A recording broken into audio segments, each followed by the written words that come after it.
꼬마 빌딩에 투자, 개인과 법인 중에 어떤 방식이 더 유리할까요? 이 법인으로 투자하면 절세가 된다는 이야기는 많이 들어보셨을 건데, 그렇다면 법인 투자의 장점과 단점은 뭘까요? 오늘 영상에서는 법인으로 꼬마 빌딩을 투자할 때의 장단점을 좀 구체적으로 설명해 드리겠습니다. 이 영상을 끝까지 보시면 본인에게 맞는 최적의 투자 방식을 찾으실 수 있을 겁니다.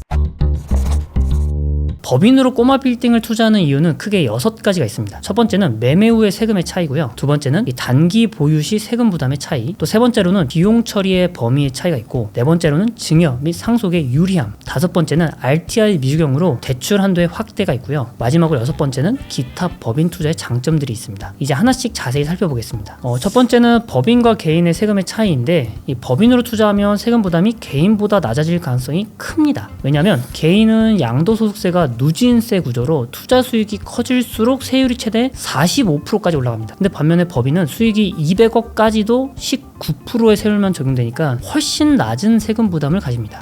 예를 들어서 투자 차익이 20억이라고 한다면 개인은 7억 4,200만 원의 세금을 내야 되지만 법인은 3억 6천만 원만 내면 됩니다. 무려 3억 8,200만 원의 차이가 발생하는 거죠. 두 번째는 법인은 단기 보유 후 매매 시에도 세금이 좀 유리합니다. 개인은 2년 보유 시 단기 양도세가 부과되지만 법인은 단기 보유에 대한 불이익이 없습니다. 즉 법인은 1년 이내에 매매를 하더라도 불이익이 없는 거죠. 이 단기 차익 실현이 필요한 투자자라면 법인이 훨씬 더 유리하실 수 있습니다. 세 번째로 법인은 비용 처리가 훨씬 개인보다 유리합니다. 그러니까 개인은 좀 제한된 항목만 비용으로 인정을 받는데 법인은 사업과 관련된 비용을 대부분 인정받을 수 있습니다. 개인과 같은 경우에는 이 자본적 지출만 비용을 인정하는데, 예를 들어서 뭐 샤시 교체 비용, 아니면 뭐 대형 공사, 일반 수리 비용처럼 뭐 벽지, 싱크대, 보일러 등은 비용 처리가 불가능합니다. 근데 법인은 사업과 관련 지출 대부분이 비용 처리가 가능합니다. 예를 들어서 대표자에 대한 급여라던가 뭐 차량 관련된 비용, 특히 대출 이자까지 비용 처리가 가능합니다. 네 번째로 법인을 활용하면 증여나 상속이 유리합니다. 왜냐하면 법인은 이 주식을 증여하는 방식으로 상속세를 좀 절감할 수 있기 때문인데, 개인과 같은 경우에는 부동산을 증여하는 경우에는